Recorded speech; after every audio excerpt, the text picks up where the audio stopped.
نحمدہ ونصلی ونسلم علی رسولہ الکریم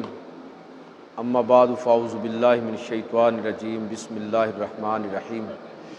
وللہ علی الناس حج البیت من استطاع الیہ سبیلا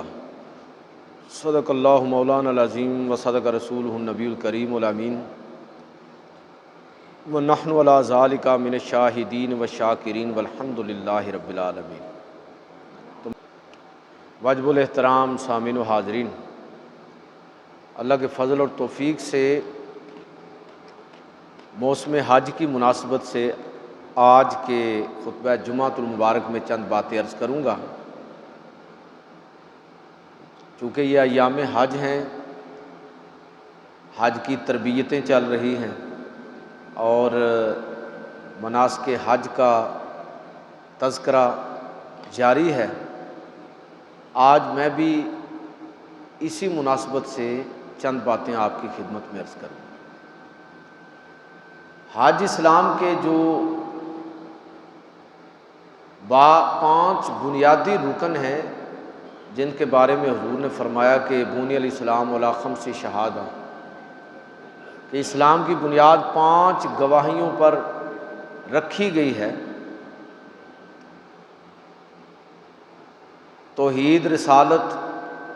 نماز، روزہ، زکوٰۃ اور حج۔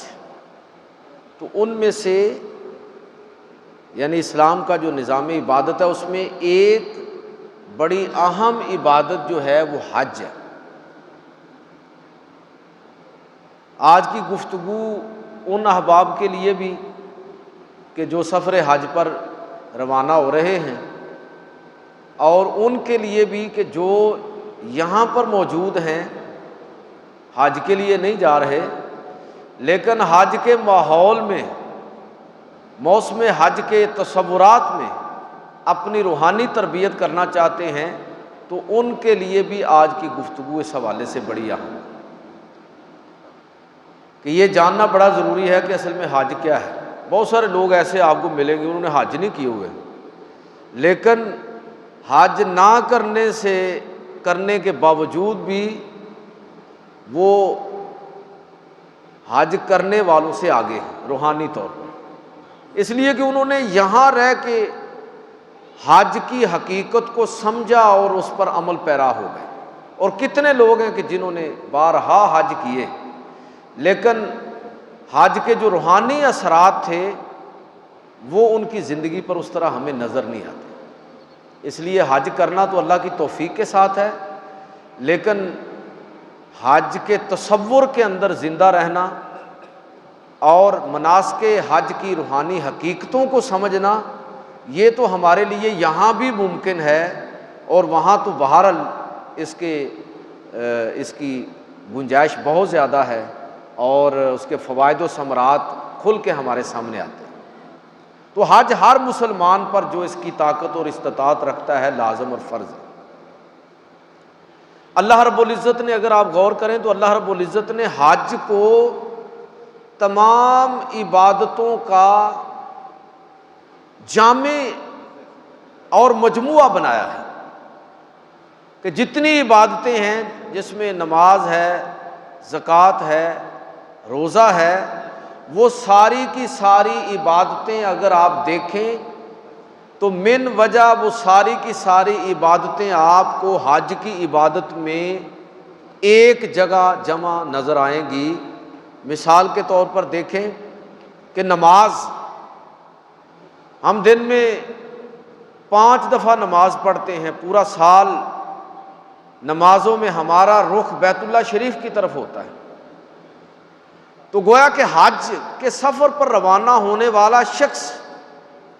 روحانی طور پر پہلا لطف تو یہی محسوس کرتا ہے کہ آج میں اپنے سفر کا آغاز اس گھر کی طرف کرنے والا ہوں جس گھر کی طرف پوری زندگی میں نے منہ کر کے نمازیں پڑھی ہیں، اس مسجد میں جانے لگا ہوں، بیت اللہ شریف اور مسجد حرام، کہ جس مسجد کی طرف ہم صرف نماز نہیں پڑھتے بلکہ اپنی عبادت گاہوں کا قبلہ اس کو بناتے ہیں، اور دنیا بھر کی مسجدوں کو جو مسجدیت کا منصب حاصل ہوتا ہے تو وہ ظاہر اس وجہ سے ہوتا ہے کہ ان کا رخ جو ہے وہ بیت اللہ شریف کی طرف، ورنہ جتنی چاہیں آپ بناتے رہیں عمارتیں، اس کی کوئی حیثیت نہیں اگر اس کا رخ بیت اللہ شریف کی طرف نہیں۔ پھر آپ یہ دیکھیں کہ یہ تصور کہ حج کو کس طرح نماز کا جامع بنایا گیا کہ نماز کی ایک ایسی شکل صرف اور صرف حج کے موقع پر ممکن ہے، کسی اور موقع پر اس کا کوئی امکان نہیں، اور وہ طواف ہے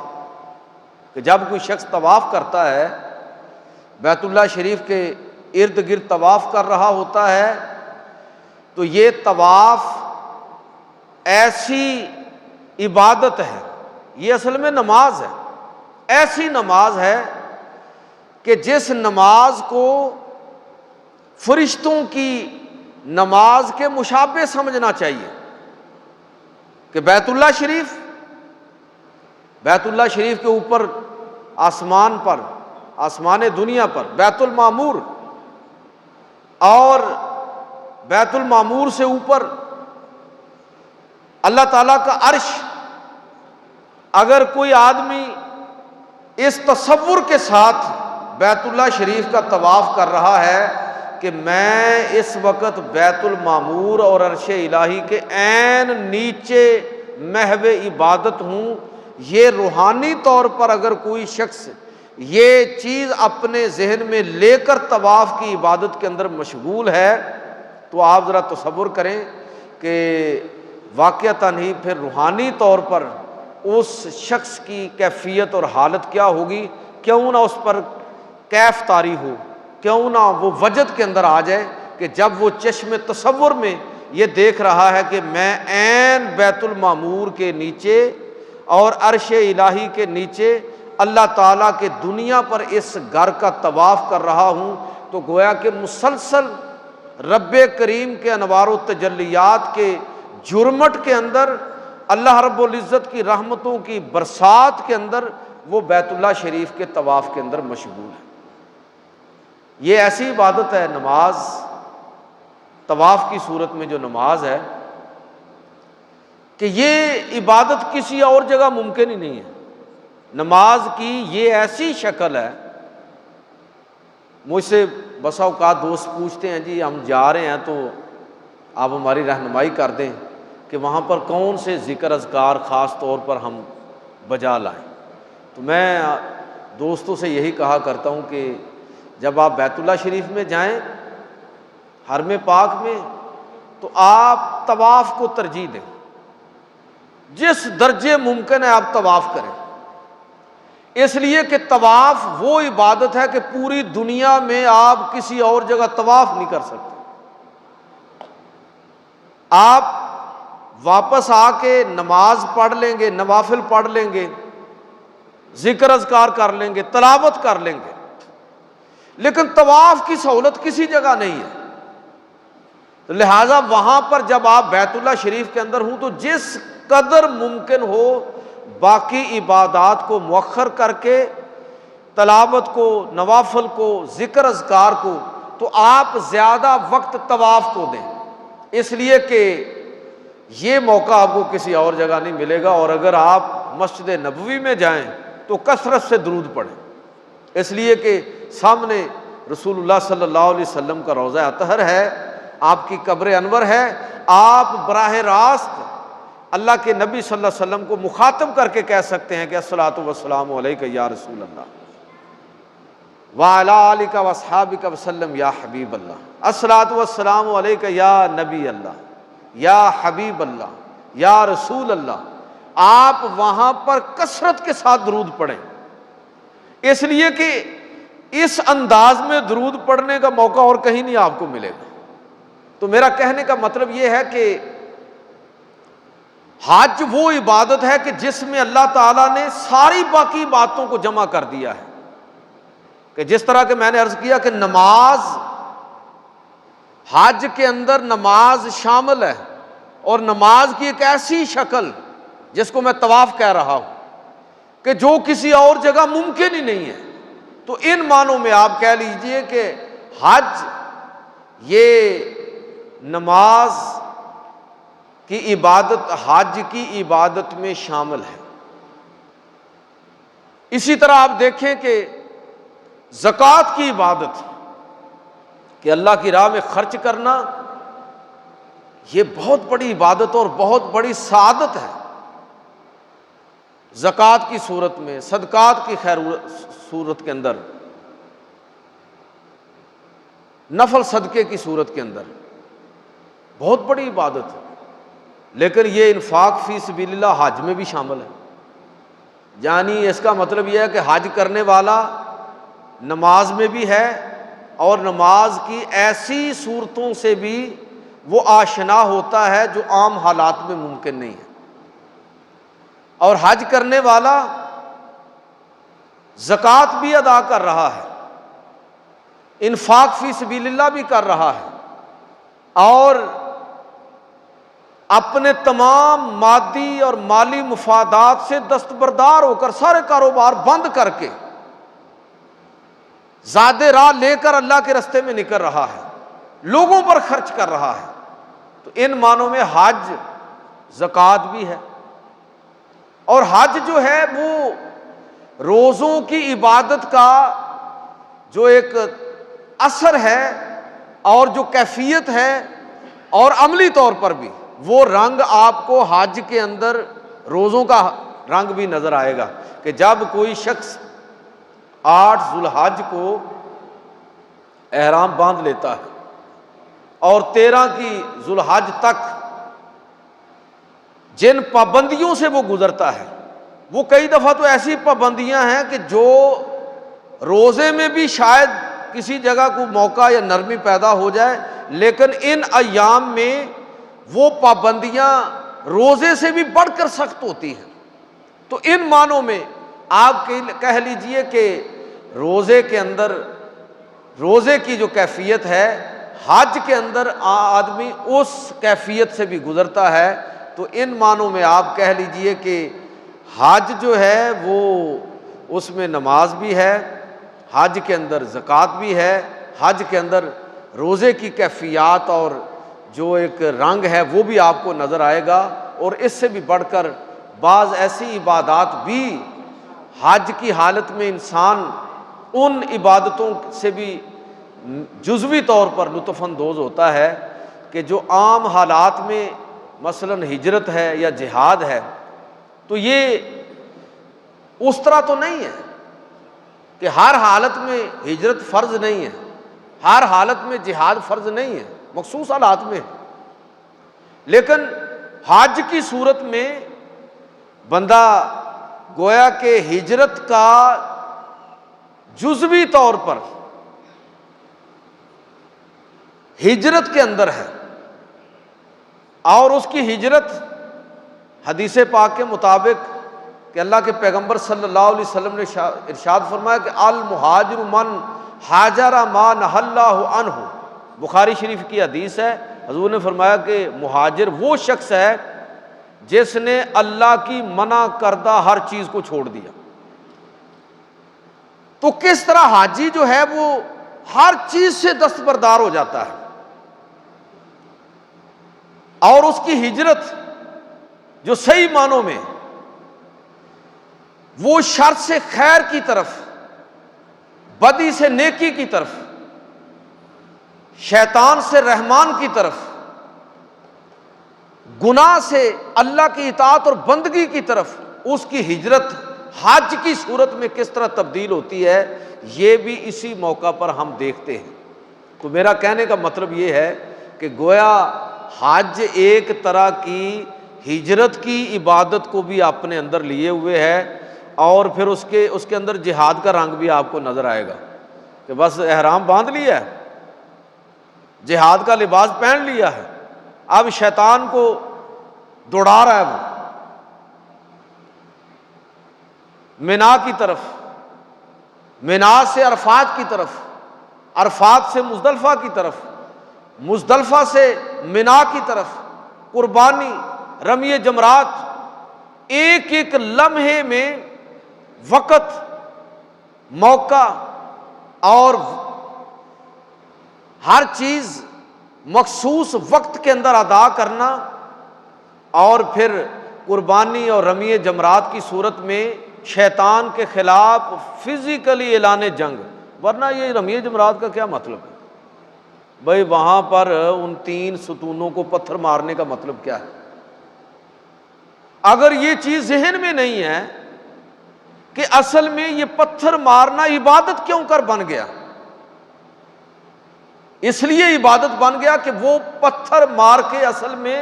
اس چیز کا اعلان کر رہا ہے کہ اللہ کی اطاعت اور بندگی کے اندر میں اسی رستے پر ہوں جس رستے پر ابراہیم علیہ الصلوۃ والسلام اور اسماعیل علیہ الصلوۃ والسلام تھے۔ اسلمت لرب العالمین، میں نے اپنے رب کے سامنے اسی طرح سرنڈر کر دیا ہے جس طرح ابراہیم علیہ الصلوۃ والسلام نے اپنی اعلیٰ ترین چیز، اپنی اولاد، اپنے فرزند ارجمند کو اللہ کے راستے میں قربان کرنے کا عزم کر کے عملی طور پر ایسا کر کے بھی دکھا دیا۔ میں بھی اسی طرح شیطان کے خلاف حالت جنگ کے اندر ہوں، اور میں اگر جس طرح میں یہ پتھر مار رہا ہوں،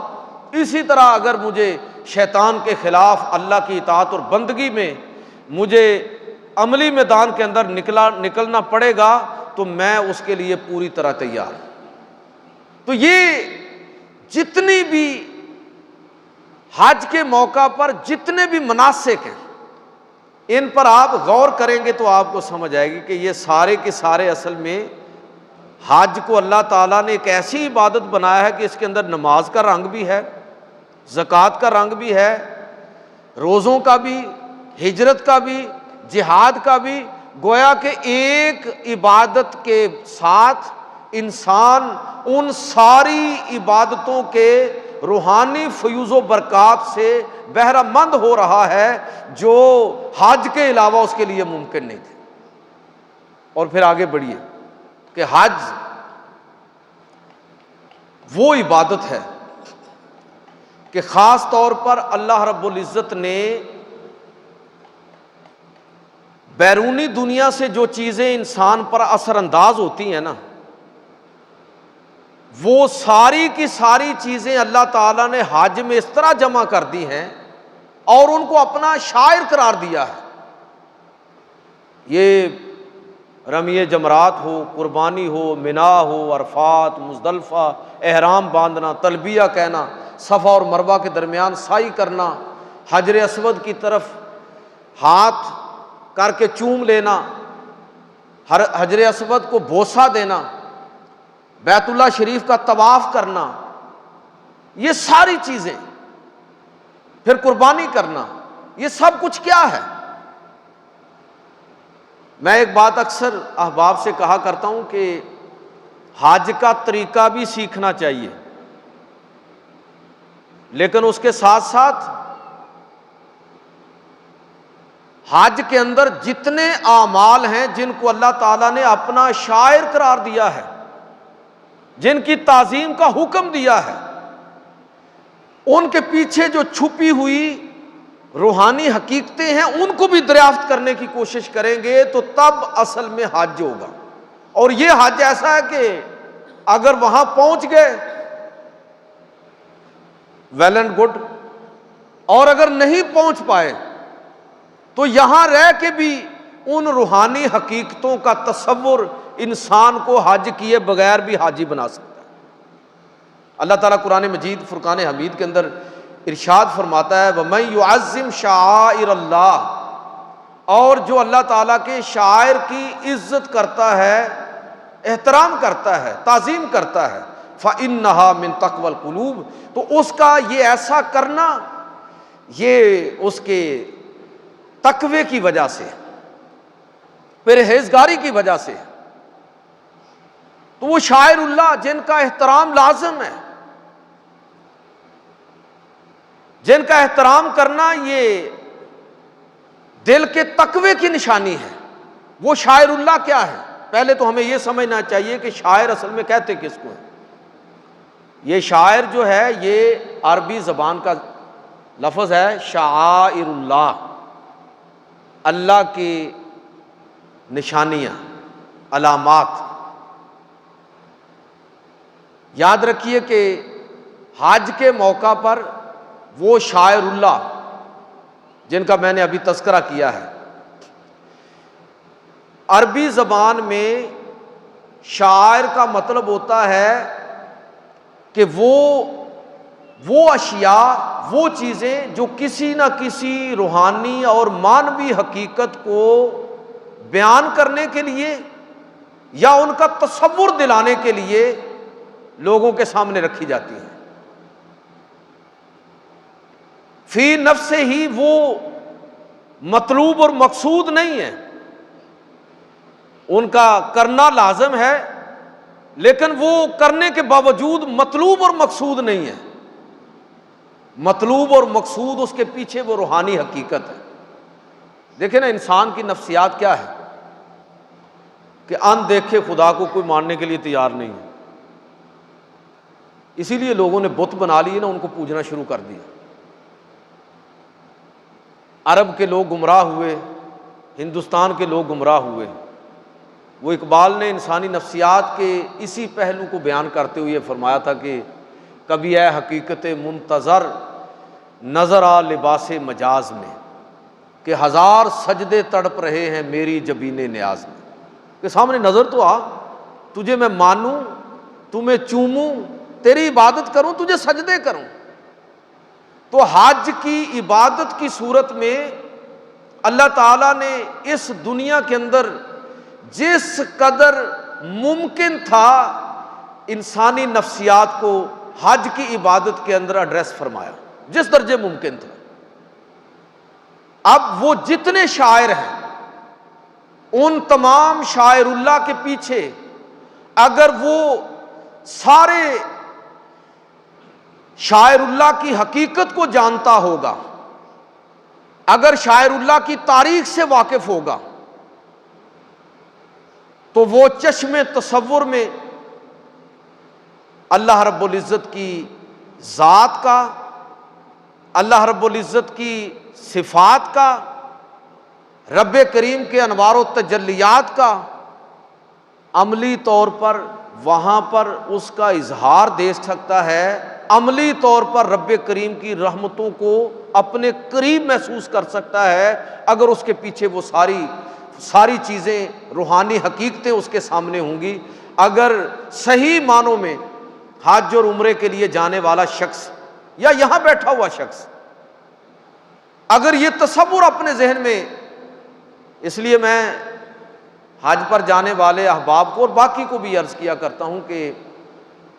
آپ تب لطف اندوز ہوں گے حج سے بھی، عمرے سے بھی، عبادات سے بھی، یہاں رہ کر بھی، ادھر جا کے بھی، جب آپ یہ سمجھیں گے کہ بیت اللہ اصل میں ہے کیا۔ ویسے تو وہ ایک مکان ہی ہے نا، پتھر کا بنا ہوا۔ حضرت عمر نے اسی لیے کہا تھا نا حجر اسود سے کہ اگر اللہ کے نبی نے نہ کہا ہوتا تو میں تمہیں تعظیم نہ دیتا حجر اسود کو۔ اور نبی صلی اللہ علیہ وسلم آپ بیت اللہ سے بڑھ کر مومن کی جان کو قرار دیتے ہیں۔ تو بیت اللہ کا جو اتنا مقام ہے، اس کے پیچھے اگر آپ پوری روحانی تاریخ آپ کے ذہن میں رہی ہے کہ یہ وہ دنیا کے اندر، آگے کوئی جمعہ آئے گا شاید میں اس موضوع پر بات کروں کہ بیت اللہ شریف، اب ذہن میں یہ ہے میرے اور آپ کے کہ بیت اللہ شریف وہ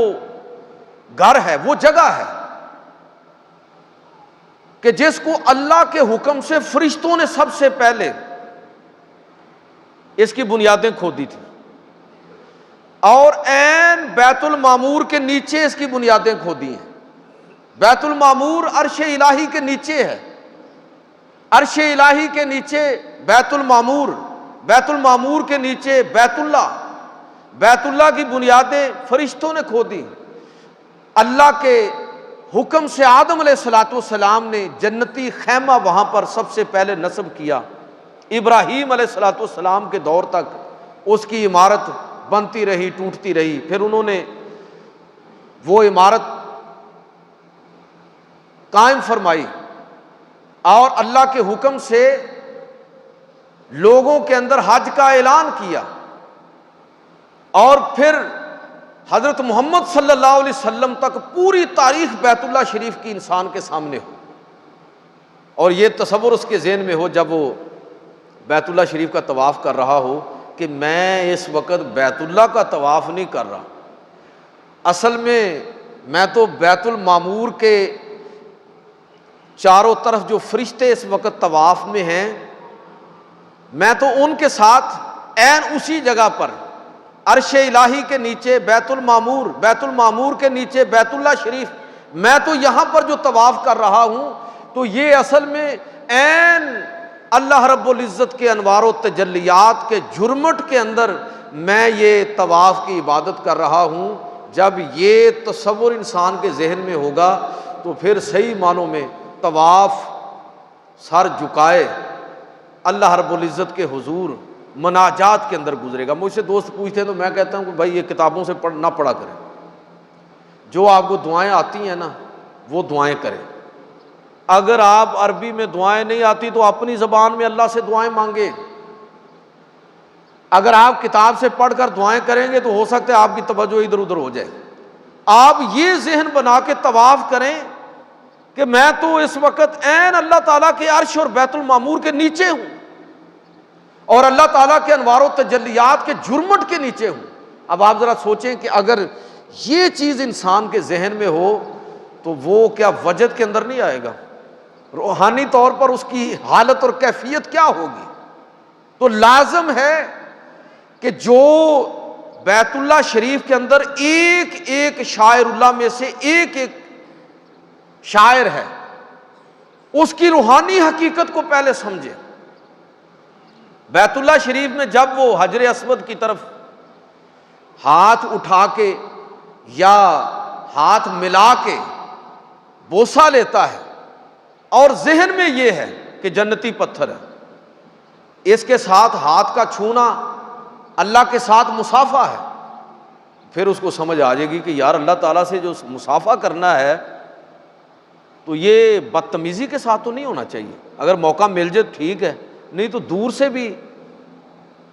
مصافحہ کیا جا سکتا ہے، پھر وہ کسی کو دھکا نہیں دے گا، اس لیے کہ اس کو سمجھ آ گئی ہے کہ اصل میں تو اللہ تعالیٰ سے مصافحہ کر رہا ہوں، میں تو اللہ تعالیٰ کے ہاتھ پر ہاتھ رکھ کے تجدید عہد کر رہا ہوں۔ ایک دفعہ طواف کرنے کے بعد پھر دوسری دفعہ طواف کرنے کے بعد میرا کہنے کا مطلب یہ ہے کہ جب یہ روحانی حقیقت اس کے سامنے ہوگی، جب وہ اس بات کو پہچان لے گا کہ عرفات، منا اور مزدلفہ میں جانے کا مطلب کیا ہے، اس کے پیچھے اصل فلسفہ کیا ہے، یہ محض ایک ایکسرسائز نہیں ہے، یہ محض ایک سفر نہیں ہے، تو وہ وہاں جا کے اور یہاں رہ کے دونوں حوالوں سے روحانی طور پر اپنے آپ کو بہتر بنا سکتا ہے، اپنی تربیت کر سکتا ہے۔ اب دیکھیں نا کہ جبل رحمت پر آدمی کھڑا ہو اور ذہن میں یہ ہو کہ جبل رحمت یہ وہ جگہ ہے جہاں پر اماں جی حوا علیہ السلام اور حضرت آدم علیہ السلام کی طویل جدائی کے بعد یہاں ملاقات ہوئی تھی، اور یہ جبل رحمت عین وہ جگہ ہے کہ جہاں پر اللہ تعالیٰ نے حضرت آدم علیہ السلام کی توبہ کو قبول فرماتے ہوئے یہ الفاظ ان کی زبان پر جاری کیے تھے کہ ربنا ظلمنا وانفسنا وان لم تغفر لنا وترحمنا لنکونن من الخاسرین، کہ جب وہ یہ ذہن میں لائے گا کہ یہ دعا حضرت آدم علیہ السلام کی زبان پر یہاں پر جاری ہوئی تھی، یہاں میرے ماں اور باپ آپس میں ایک طویل مدت کے بعد دوبارہ یہاں پر ملے تھے، یہاں اللہ تعالیٰ نے ان کی پکار کو سنا تھا، تو پھر وہ کتنا ذمہ دار ہو کے جبل رحمت پر اپنے رب کے حضور گڑ گڑائے گا کہ جو میرے باپ میری ماں یہاں پر ان کی ملاقات، یہاں انہوں نے اپنے رب کو ایک دفعہ پھر پکارا، پکار کا آگے سے جواب آیا، آواز آئی، اور یہاں پر اللہ تعالیٰ نے ان کے لیے اپنے رحم اور کرم کا اعلان کیا، تو میں کیوں یہاں پر اپنے رب کو اسی انداز میں پکارنے کی کوشش نہ کریں۔ جب وہ منا میں، مزدلفہ میں، اور ایک ایک قدم پر انہی تصورات کے ساتھ، دیکھیں صفا اور مروہ میں دوڑنا، یہ کوئی دوڑ کا مقابلہ تو نہیں ہو رہا۔ پتہ چلا کہ ایک ایک جگہ کی روحانی حقیقت ہے۔ وہ روحانی حقیقت صفا اور مروہ کی کب کھلے گی؟ اس وقت کھلے گی جب میاں اور بیوی، ماں اور باپ، ماں اور بیٹا، باپ اور بیٹا، ان کے باہمی جو تعلق ہیں، حضرت ہاجرہ، حضرت ابراہیم، حضرت اسماعیل علیہ السلام، جب تک ان کے اس باہمی تعلق کو انسان اپنے ذہن میں نہیں لائے گا، اس وقت صفا اور مروہ کے درمیان جو دوڑتے ہوئے روحانی ترقی اور روحانی تربیت مطلوب اور مقصود تھی، وہ ظاہر ہے کہ حاصل نہیں ہو پائے گی۔ تو میرے بھائیوں، حج ایک ایسی عبادت ہے کہ جس کے اندر اللہ تعالیٰ نے ساری عبادتوں کو جمع کر دیا ہے، اور اس کے تمام شعائر کو، ایک ایک عمل کو اللہ تعالیٰ نے کسی نہ کسی روحانی اور کسی نہ کسی ایسی حقیقت پر ایک گواہ کے طور پر، ایک علامت کے طور پر اس چیز کا تذکرہ فرمایا ہے کہ اگر وہ روحانی حقیقت انسان کے پیش نظر ہو تو پھر اس کا واقعتاً حج حج ہے، اس کا عمرہ عمرہ ہے، اس کا طواف، اس کا سعی اور اس کی قربانی، سب کچھ اللہ کی بارگاہ میں قابل قبول ہو گئی کہ جب وہ یہ کہتا ہے کہ اسلمت لرب العالمین، کہ میں نے اپنے رب کے سامنے اسی طرح سرنڈر کیا جس طرح کہ ابراہیم، اسماعیل، حضرت ہاجرہ اور ان سب نے جس طرح اپنے رب کے حوالے اپنے آپ کو کیا تھا، اے اللہ میں بھی اسی طرح اپنے آپ کو تیرے حوالے کرتا ہوں۔ حج چونکہ ساری عبادات کا مجموعہ اور ایک لحاظ سے خلاصہ ہے، اس لیے یہ بات بھی ہمیں ذہن میں رکھنی چاہیے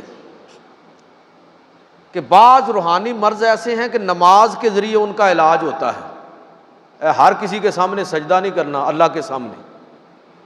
شرک کی نفی ہوگی۔ استحضار کا حقیقی تصور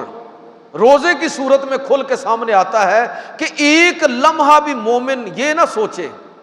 کہ اللہ مجھے نہیں دیکھ رہا، میں کھا پی نہیں سکتا اس لیے کہ اللہ مجھے دیکھ رہا ہے۔ زکوٰۃ کی صورت میں یہ روحانی حقیقت انسان سمجھتا ہے کہ میں تو مالک ہی نہیں ہوں کسی چیز کا، چوکی دار ہوں، اللہ تعالیٰ نے مجھے مال دیا ہے، ذمہ دار بنا دیا ہے، اب میں صحیح جگہ اس کو خرچ کروں گا۔ اللہ حاصل قیاس کہ ہجرت ہو، جہاد ہو، نماز ہو، روزہ ہو، زکوٰۃ ہو، یہ ساری عبادتیں ایک عبادت کے اندر جمع ہو گئیں، اور وہ عبادت ہے حج۔ اگر کوئی شخص حج کر کے، حج جیسی عبادت پرفارم کرنے کے بعد بھی روحانی بیماریوں سے نجات نہیں پا سکا، روحانی امراض سے نجات نہیں حاصل کر سکا، تو پھر یہ اس بات کا خطرہ ہے کہ شاید یہ سمجھ لیں کہ یہ تمام روحانی بیماریوں کا آخری اور حتمی علاج وہ حج ہے۔ اگر حج سے بھی بندے کی روحانی بیماریاں دور نہیں ہو سکیں تو پھر خدا نخواستہ اس بات کا خدشہ ہے کہ یہ اس کو آپ اسٹیرائڈ کہہ لیں، اینٹی بایوٹک کہہ لیں، یہ آخری علاج ہے۔ اگر یہ علاج کرنے کے بعد بھی بندے کی تربیت نہیں ہو سکی، اخلاقی بیماریوں سے،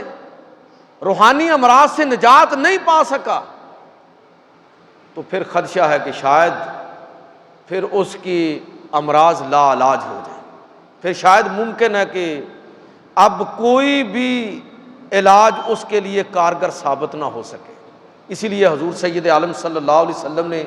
یہ ارشاد فرمایا تھا کہ من حج ھذا البیت فلم یرفث ولم یفسق راجع کا یوم ولدتہ امہ، کہ جس آدمی نے بیت اللہ شریف کا حج کیا گناہ نہیں کیا اور اللہ کی اطاعت کے سوا اس کو کچھ مطلوب اور مقصود نہیں تھا، اس کا حال ایسے ہی ہے کہ جیسے کوئی آج ہی اپنی ماں کے گھر اس نے جنم لیا، سارے گناہ اس کے معاف، اس لیے کہ اس نے حج کی صورت میں اپنے سارے روحانی امراض کا علاج کر لیا۔ اس لیے ہم دیکھتے ہیں کہ حج کے بعد لوگوں کی زندگی بدل جاتی ہے، لیکن کوئی ایسا بد نصیب ہو کہ جس نے حج کو ایک ایکٹیویٹی کے طور پر کیا ہے، بس ٹھیک ہے گئے آ گئے ہیں، ادھر سے ادھر پہنچ گئے، ادھر سے ادھر پہنچ گئے، فون کر کے آپ جیسے لوگ پوچھتے ہیں جی کیا حال ہے اور کہاں پر ہیں، تو وہ بتاتے ہیں بس تھوڑی دیر ٹھہر کے فون کروں گا، میرے ابھی 3 چکر رہتے ہیں۔ وہ چکروں میں بیچارہ پڑا ہوا ہے، اس کو پتہ ہی نہیں ہے یہ چکر نہیں ہے، آپ عبادت کے اندر ہیں، یہاں سیلفیاں سلفیاں چھوڑ دیں، اپنے آپ کو گم کر دیں۔ بندہ اکیلا رونا چاہتا ہے اللہ کے سامنے، کسی کے سامنے ہو سکتا ہے اس کو کوئی جھجک پیدا ہو، گم کر دیں اپنے آپ کو، وہاں پر الگ ہو جائیں، اپنے رب کو منائیں۔ وہ موقع وہاں پر بھی ہے، آپ وہ حج کا ماحول، حج کے موسم اور موسم کے بغیر یہاں بھی پیدا کر سکتے ہیں۔ کتنے لوگ ہیں جنہوں نے زندگی میں حج نہیں کیے، لیکن ہماری طرح کے حاجیوں سے وہ کہیں زیادہ بہتر انسان ہے۔ یہ کون لوگ ہیں؟ جنہوں نے حج کی حقیقت کو پا لیا، اس کے روحانی پہلو جتنے بھی تھے ان کو سمجھ لیا، محسوس کر لیا، اور پھر اپنی زندگی کو اس کے مطابق ڈال لیا۔ تو میں ایک بات تو یہ عرض کرنا چاہتا ہوں کہ حج یہ تمام روحانی امراض کا آخری علاج ہے۔ اگر کوئی بدقسمتی سے اس کے بعد بھی ٹھیک نہیں ہوا تو پھر خطرہ ہے کہ شاید وہ ٹھیک نہ ہو پائے۔ اسی طرح آخری بات کرنے لگا ہوں کہ حج کا ایک اور پہلو بڑا زبردست ہے، اور وہ جس پر میں اکثر بات کیا کرتا ہوں، اور وہ ہے اتحاد امت، یگانگت، آپس میں ایک عالمگیر امت کا تصور وہ حج کے موقع پر اور زیادہ اجاگر ہو جاتا ہے۔ بہت سارے لوگ وہاں سے ہو کے آتے ہیں تو ان کی زندگی بدلی ہوئی ہوتی ہے، ان کو اس چیز سے کوئی غرض نہیں ہوتی کہ یہ آمین اونچی آواز سے کہہ رہا ہے یا آہستہ کہہ رہا ہے، یہ رفع دین کر رہا ہے یا نہیں کر رہا، ہاتھ سینے پر باندھے ہوئے ہیں یا ناف پر باندھے ہوئے ہیں، زیر ناف ہے۔ وہ سمجھ لیتا ہے کہ یار یہ سارے عمل تو اللہ کے نبی نے کیے تھے، یہ تو ساری حضور کی سنتیں ہیں۔ اپنی آنکھوں سے دیکھ کے آیا کہ بیت اللہ شریف کے اندر کتنے لوگ ہیں جو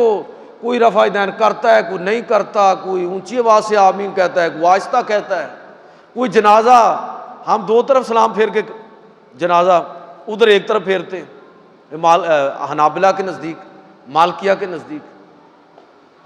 دیگر ائمہ کے نزدیک۔ اللہ کے نبی نے جو بھی عمل ایک دفعہ کیا، اللہ تعالیٰ نے اپنے نبی کے ہر عمل کو امت میں اختلاف کی صورت میں زندہ کر دیا، کہ ہر عمل ہی حضور کا زندہ ہے۔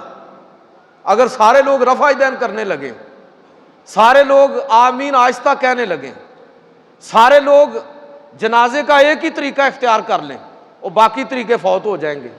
اللہ تعالیٰ نے اپنے پیغمبر کے ہر عمل کو امت کے اندر اختلاف کی صورت میں زندہ کر دیا، لیکن بنیادی عقائد سب کے ایک ہے۔ وہ جو اقبال نے کہا تھا نا کہ منفیت ایک ہے اس قوم کی، نقصان بھی ایک، یہ صحیح معنوں میں وہاں جا کے آدمی دیکھتا ہے کہ منفیت ایک ہے اس قوم کی، نقصان بھی ایک ہی سب کا نبی، دین بھی، ایمان بھی ایک، حرم پاک بھی، اللہ بھی، قرآن بھی ایک۔ وہ اقبال کہتے ہیں کہ کچھ بڑی بات تھی جو ہوتے مسلمان بھی ایک، فرقہ بندی ہے کہیں اور کہیں ذاتیں ہیں، کیا زمانے میں پنپنے کی یہی باتیں ہیں۔ وہاں آدمی فزیکلی یہ دیکھتا ہے کہ وہ جو اقبال کے الفاظ میں اگر میں بات کروں کہ یہ منظر وہاں آدمی محسوس کرتا ہے کہ بتان رنگ و بو کو توڑ کر ملت میں گم ہو جا، نہ تورانی باقی رہے نہ ایرانی و افغانی، ختم۔ حج کرنے کے بعد بھی حاجی صاحب یہاں آ کے اگر فرقہ واریت پھیلاتے ہیں اور اپنے اپنے مسالک کی بنیاد پر اڈے قائم کرتے ہیں اور مسجد کے ٹھیکیدار بن کر بیٹھ جاتے ہیں اور مولوی صاحب کو دبا کے رکھتے ہیں، جس طرح کا ہمارا یہاں ماحول ہوتا ہے کہ مولوی بیچارہ مسلسل بلیک میل ہو رہا ہوتا ہے کہ مسجد کے صدر سے کہ کون سی بات کرنی ہے اور کون سی نہیں کرنی، حاجی صاحب کا عقیدہ اور مسلک کیا ہے اس کے مطابق گفتگو کرنی ہے تاکہ مسجد میں میری سیٹ اور گدی جو ہے وہ برقرار رہے۔ تو پھر کون سی بات آپ یہاں کر پائیں گے؟ اور حاجی صاحب جو سامنے بیٹھے ہوئے ہیں اور یہی طاق لگا کے بیٹھے ہیں کہ میرے نقطہ نظر کے مطابق ہی بات یہاں پر ہونی چاہیے، حج سے محروم ہو گئے، انہوں نے حج نہیں کیا۔ حج کرنے والا آدمی تو ان ساری چیزوں سے اوپر اٹھ جاتا ہے، وہاں سے آیا لوٹا، سمجھ آ گئی کہ کوئی امام احمد بن حنبل کے طریقے کے مطابق، بیان کردہ طریقے کے مطابق، امام مالک کے طریقے کے مطابق، امام ابو حنیفہ کے طریقے کے مطابق، امام شافعی رحمۃ اللہ تعالی علیہ، سب نے قرآن و سنت کو سمجھ کر جو جو چیزیں مسائل بیان کیے ہیں، یار جس کو بھی جو اختیار کرتا ہے کوئی مسئلہ نہیں ہے۔ تو حج دین کا جو گلوبل اور عالمگیر تصور ہے اس کو صحیح معنوں میں ہمارے سامنے عملی طور پر حج کی صورت میں وہ ساری چیزیں ہمارے سامنے آتی ہیں کہ ہمارے پیغمبر وہ تھے جو ایک عالمگیر دین لے کر آئے، اور اس عالمگیر دین کا عملی اظہار جو ہے وہ حج کے موقع پر ہو رہا ہے۔ چھوٹے قد والے، بڑے قد والے، گورے کالے، عربی عجمی، انگریزی بولنے والے، ہندی بولنے والے، اردو بولنے والے، سارے وہاں پر جمع ہیں، اور سارے ایک ہی لباس میں، ایک ہی ماحول میں، ایک ہی الفاظ کے ساتھ لبیک اللہم لبیک۔ تو میرے بھائیو، حج وہ عبادت ہے جو صحیح معنوں میں ہمارے اندر اتحاد اور یگانگت پیدا کرتی ہے۔ وہاں جا کے بھی سیکھ سکتے ہیں اور یہاں بیٹھ کر حج کی جو روحانی حقیقتیں ہیں ان کا تصور کر کے بھی ہم اپنی زندگی کو اس طرح ڈال سکتے ہیں کہ حج نہ بھی کیا ہو تو اب بھی حاجی بن سکتے ہیں۔ اللہ تعالی ہمیں صحیح معنوں میں حاجی بننے کی توفیق عطا کرے۔